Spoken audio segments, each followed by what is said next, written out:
Las áreas de Brodmann son como las zonas en las que se divide el cerebro de acuerdo a la composición de sus tejidos. La primera de ellas, o vamos a empezar con las áreas motoras. Se trata de unas regiones que en su suma forman la corteza motora y por tanto son un grupo de zonas que se encargan de procesar la información relativa al movimiento muscular. Una de estas áreas, o la primera de estas áreas, es el área motora primaria o la cuarta de Brodmann. En esta región se caracteriza por tener un umbral de excitación bajo, es la encargada de ejecutar órdenes para que se inicien los movimientos voluntarios, que en general serán movimientos sencillos. Continuamos con el área suplementaria o sexta de Brodmann. Esta se caracteriza por tener un umbral de excitación alto. Se carga de coordinar los movimientos involucrados en la postura, además influye en la organización de las secuencias de movimientos de los grandes grupos musculares. La siguiente área es el área motora secundaria u octava de Brodmann. Es un área premotora que se encarga junto con el área 6, de almacenar patrones de movimientos provenientes de experiencias pasadas. También se ocupa del movimiento de los ojos. El área que sigue sería el área de Broca, o el área 44 y 45 de Brodmann. Son las que tienen que ver con los movimientos necesarios para producir el lenguaje, es decir, la gesticulación, la entonación y el procesamiento semántico. Así desempeñan un papel crucial en la elaboración y generación del lenguaje, tanto hablado como escrito. Continuaremos con las áreas sensitivas. Estas las componen las regiones somatosensoriales y se encargan del procesamiento cerebral de los fenómenos sensoriales. La primera de ellas sería el área somatoestética primaria. Las áreas de Brodmann serían las áreas 1, 2 y 3 de Brodmann. Se localizan entre la circunvolución parietal y la parte posterior del lóbulo parietal central. Son las áreas principales encargadas del tacto y la propiocepción. La propiocepción es la capacidad que tiene el cerebro de saber la posición exacta de todas las partes de nuestro cuerpo en cada momento. La siguiente área sería la somatoestética secundaria o la quinta y séptima de Brodmann. La quinta se encarga de la percepción táctil y la séptima es un área integradora de reconocimiento de los objetos sin que sea necesario utilizar la vista. Regiones de sensibilidad acústica. El área 41 detecta cambios de frecuencia y localización del sonido. El área 42 participa en la detención y conocimiento del habla y procesa la información de la corteza auditiva primaria. Además, las áreas 20 y 21 reconocen los sonidos y la 22 los percibe. La sensibilidad gustativa, principalmente el área 43, esta se encuentra en el labio posterior de la cisura lateral y en la zona adyacente de la ínsula. Gracias a ella, procesamos la información del sabor y del gusto. Sensibilidad vestibular se encuentra en el labio superior de la cisura central y en la parte posterior de la ínsula y del área 22. Tiene que ver con la percepción de posiciones del cuerpo, movimientos de la cabeza en el espacio y el mantenimiento del equilibrio. La sensibilidad visual, que es la que está ubicada en el área 17 de Brodmann, en torno a la cisura carcalina y el polvo occipital, que procesa contenido visual, contando con una distribución retinotópica de las representaciones visuales. Además, las áreas 18 y 19 de Brodmann relacionan la información recibida del área 17 con experiencias visuales pasadas registradas para el reconocimiento y apreciación de lo que se ve.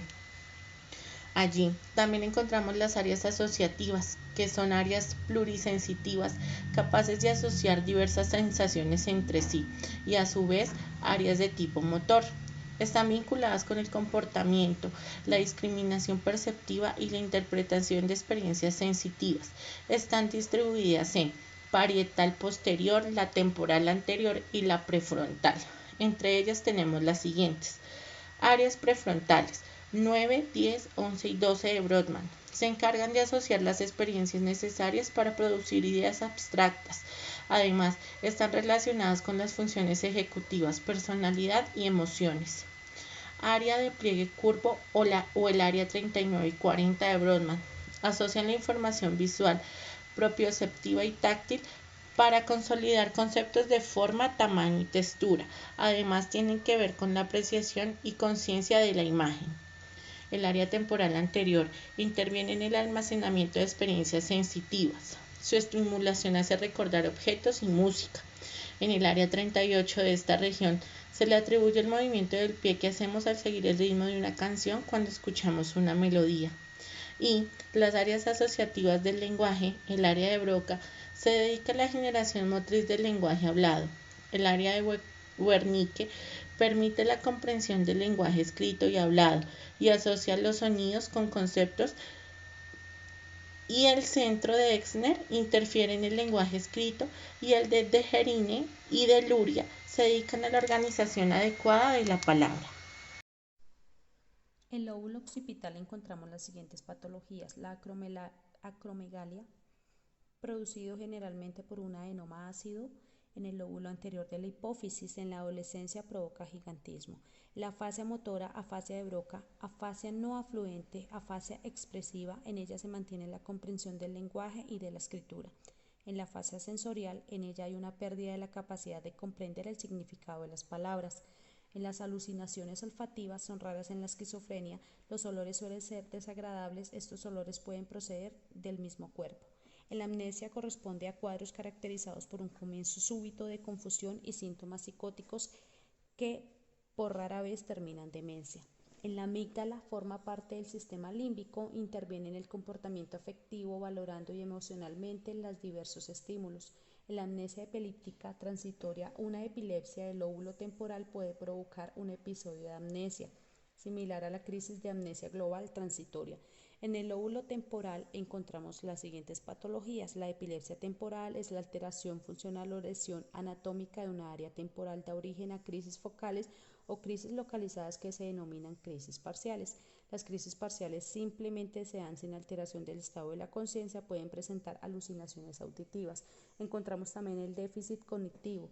Son síntomas deficitarios de los síndromes focales. Estos están basados en lesiones de áreas que están conectadas mediante los fascículos de sustancias blancas, provocan alteraciones del lenguaje denominadas afasia, amusia y agnosia. Estos trastornos pueden ser clasificados según su topografía.